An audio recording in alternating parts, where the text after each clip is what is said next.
Good evening, all. Good evening, all. Sorry, let me just adjust right quick. All right.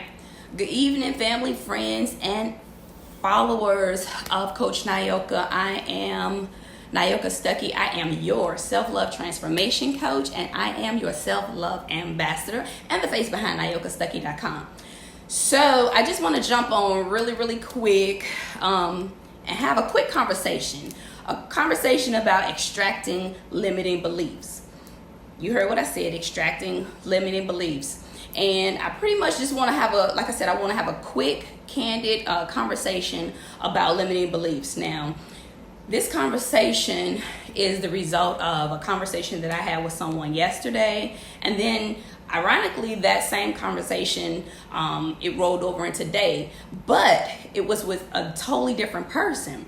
Now, this says to me that this conversation, this topic is big and nobody's addressing it, or many people are ashamed to talk about it. They're ashamed to expose themselves and be vulnerable.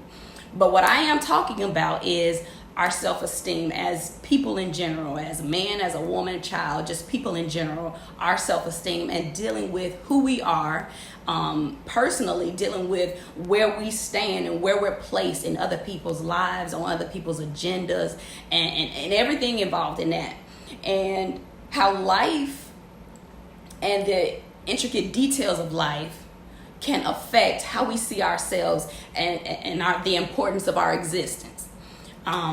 Also, I was on social media earlier today and I saw where there was a video of a reality show where one of the cast members had revealed to his fellow cast members about having thoughts of suicide and just how he had been dealing with for several years many mental health issues, and he was at the point where he was just ready to end it all, because he felt like he didn't deserve to share the same airspace as anybody else. He felt like he had nobody to support him. He had no one to be behind him and back him in anything. Meanwhile, this individual was very popular.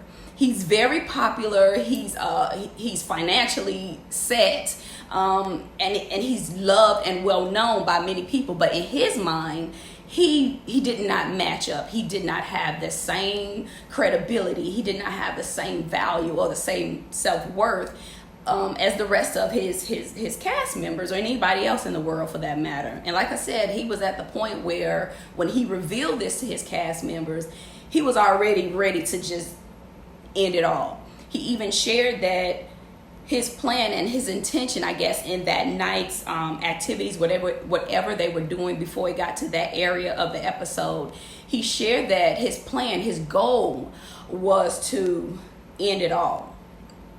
And I don't know what situation or what occurred to intervene in his goal, but needless to say, once he revealed to his cast members what he was deciding, what he was thinking, what he was feeling, they all came to his rescue. They all came in like a big family, and they reassured him that he wasn't alone. They reassured him that he is as valuable in their lives as he wants to be, and they embraced him in his presence.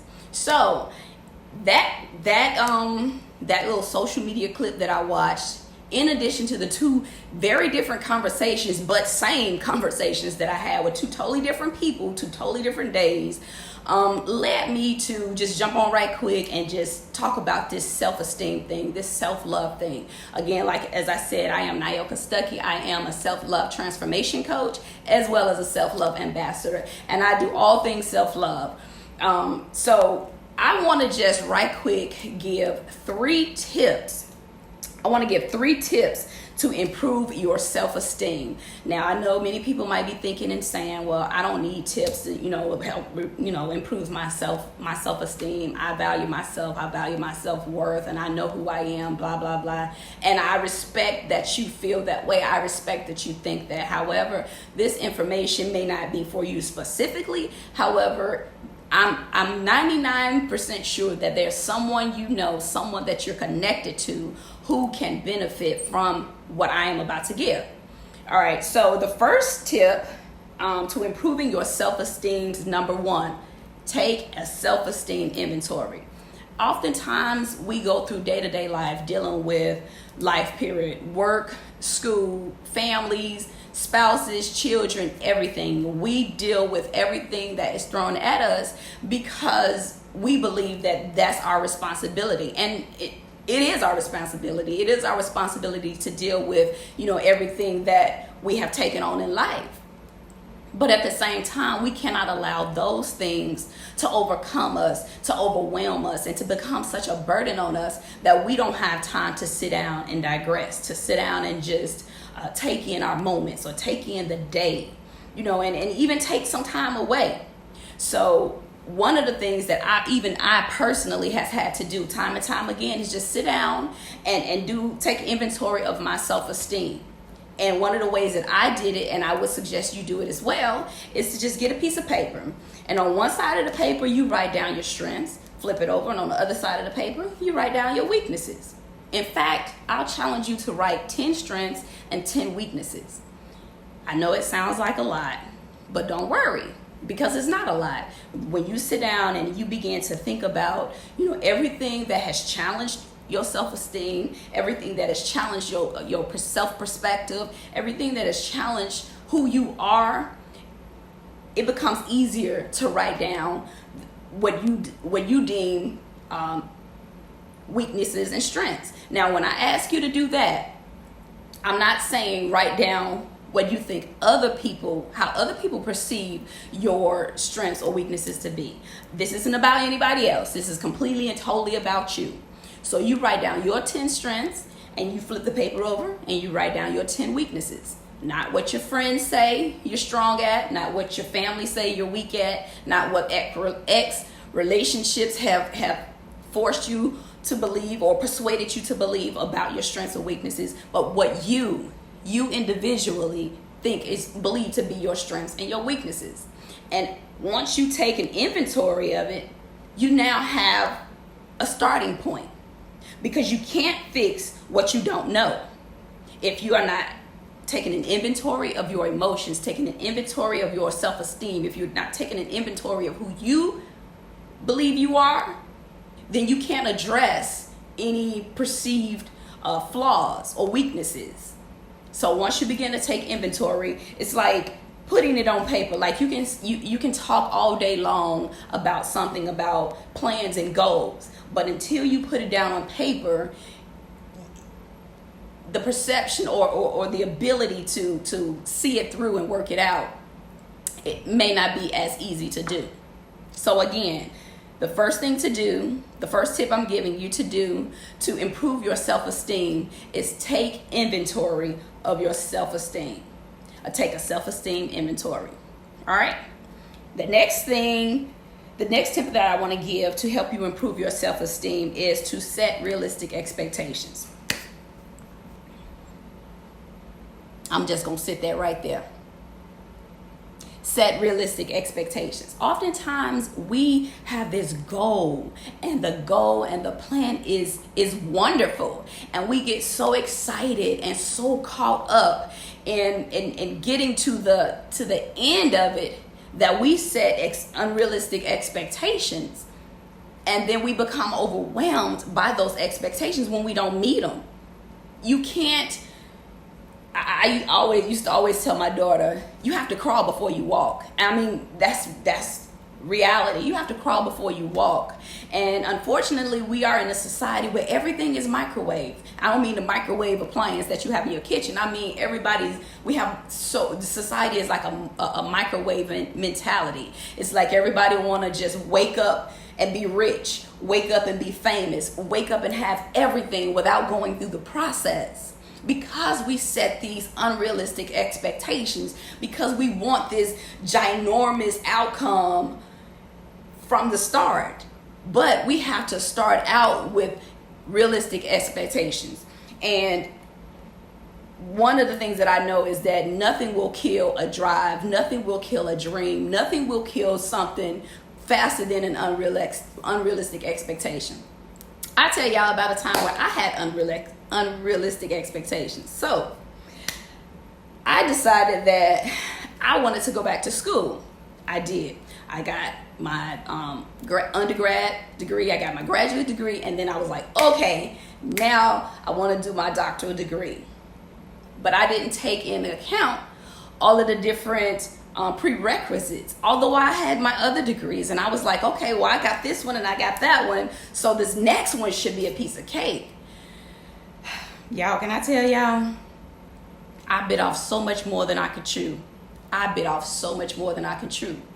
And guess what happened? I ended up having to take a break from school because I had become so overwhelmed, because I started school in April 2011 and I just continued to go. I was taking I had a full-time school schedule. I was working full-time plus part of the military. Like, my schedule was full. That's not even including being a full-time mother.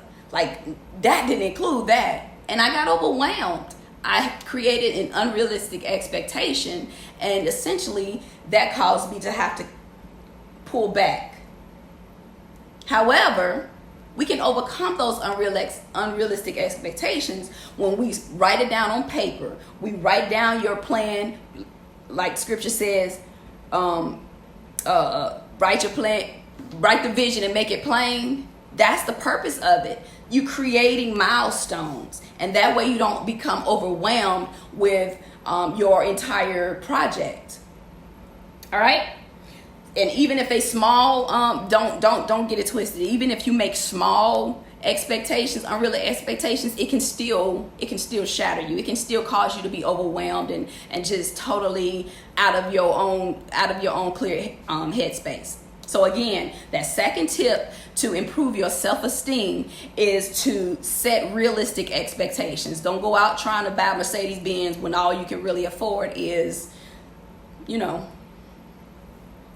car that you pass down from generation to generation in your family, and all you can really afford is just the gas and sometimes the maintenance on it. Don't do that. Don't do it to yourself. It'll hurt you in the end.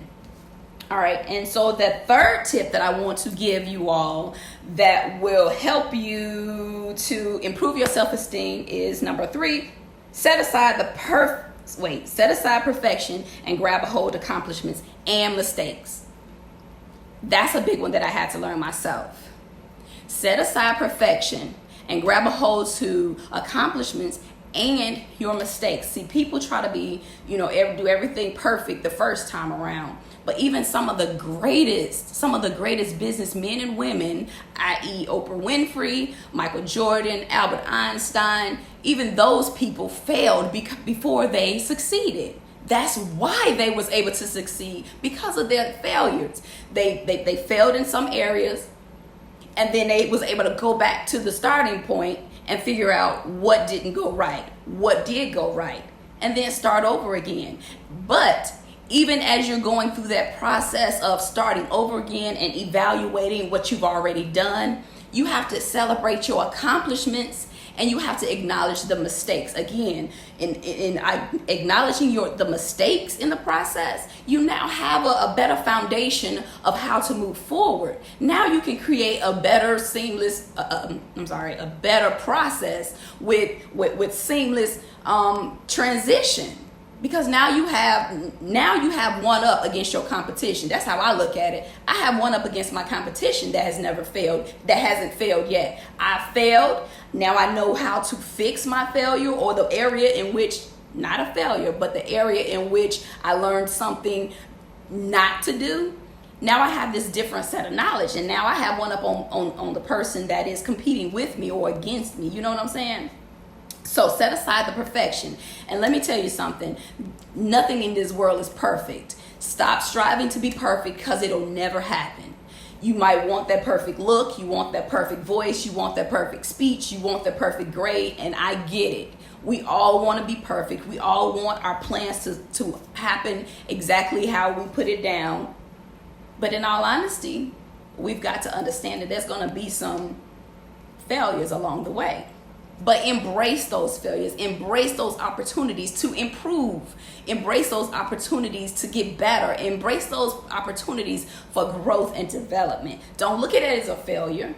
Look at it as an opportunity of growth and progression, and celebrate it. Celebrate it like you won it. I'm telling you, if a team goes out and plays some kind of sport and they lose it, according to the scoreboard and according to the referee, they're not the winners. But if they celebrate like they're the winners, guess what? It gives them that drive. It gives them that push. It gives them that momentum to keep pushing and pressing for that win the next time. All right. So those are my 3 tips for you. I encourage you to try them. If you do, I guarantee you will not be disappointed. And if you choose not to, then at some point you may get around to it. I trust that you will. Again, these are my 3 tips for improving your self-esteem. Number 1 being take self-esteem inventory. Number 2, set realistic expectations. And number 3, set aside perfection and grab a hold to accomplishments and mistakes. And if you try all 3 of those, you cannot go wrong. Again, I am Nioka Stuckey, your self-love coach, self-love ambassador, the face behind NiokaStuckey.com. And until next time, good night.